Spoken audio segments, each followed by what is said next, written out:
Over the course of over 40 years, Chuck E. Cheese has become a well-beloved company by families all around the globe. Their characters as the animatronics on stage for all this time have become very well known and loved by everyone around. And while Chuck E. Cheese isn't quite what it used to be, the characters have always been a staple of the company and have gotten mounds and mounds of merchandise over the years. From plush toys to figurines, there's a lot of Chuck E. Cheese merchandise to be talked about, as so much has been released over the years.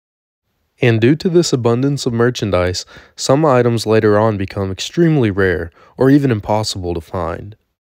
It's a really interesting topic to me, as there's a lot of well-known and not nearly talked about enough merchandise that's been lost over time from Chuck E. Cheese. So sit back, relax, and enjoy the rarest merchandise of Chuck E. Cheese.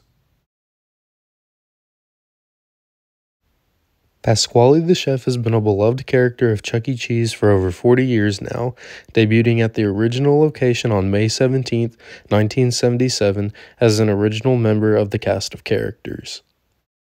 Whether you've seen him in costume form, animatronic form, or even in the form as artwork around the location, you've most likely seen Pasquali at Chuck E. Cheese at some point in your life. And like the other characters, Pasquali has gotten a fair share of merchandise over the years, albeit not as much as the other characters. This means that a lot of his merchandise is pretty hard to find, or even impossible at times. For a reasonable price, that is. Specifically, we'll be taking a look at Pasquali's plush toys, the ones made in the 90s. And there's a few to go over, so let's get into it. First, we have the 1992 Pasquali plush. This was the first Pasquali plush ever released, and it was made by Dennis Folland Incorporated.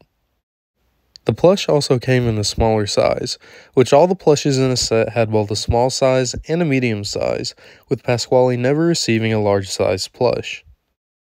Next up, we have the 1996 Pasquali plush. This plush was also produced by Dennis Folland Incorporated, and has many of the same features as the 1992 plush.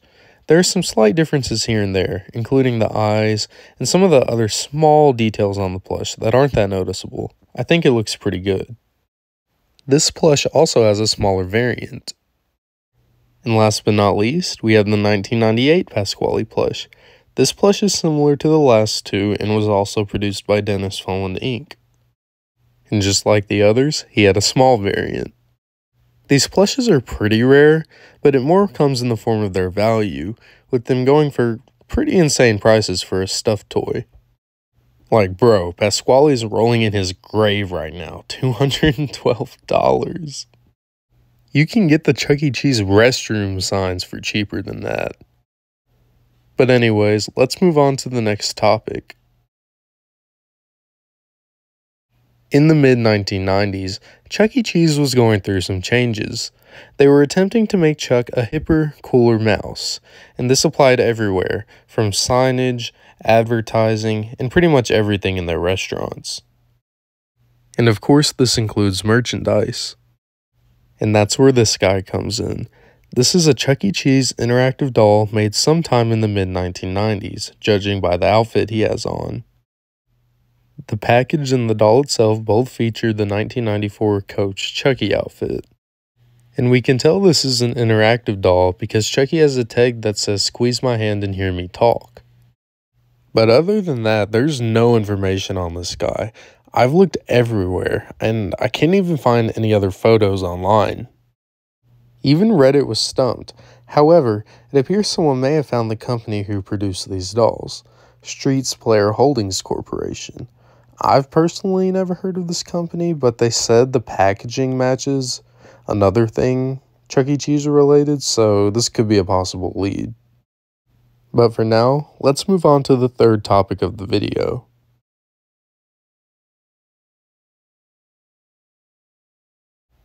On December 2nd of 1978, the second Chuck E. Cheese's Pizza Time Theater to ever open was opened in San Jose, California on Cooser Road.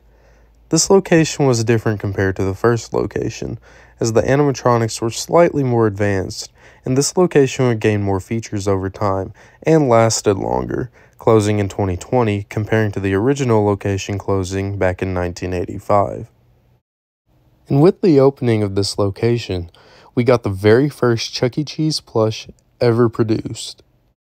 Now, why the original Chuck E. Cheese that opened in 1977 didn't have a Chucky plush, I couldn't tell you, but I'm guessing they released this one because the Cooser Road store opened in December of 1978. This means this was around Christmas time, so there was an opportunity to make a bunch of sales. This early plush of Chucky is really charming, and it's unfortunate it got phased out for later versions in the early 1980s. Due to this plush's limited run, along with the fact that it's the first Chuck E. Cheese plush ever, it's become extremely rare over time, and it's super hard to find anywhere online, and its value is probably the most out of any Chuck E. Cheese plush out there. This plush toy is a significant piece of Chuck E. Cheese history, and if you ever see it pop up for a fair price, I'd recommend getting it right away.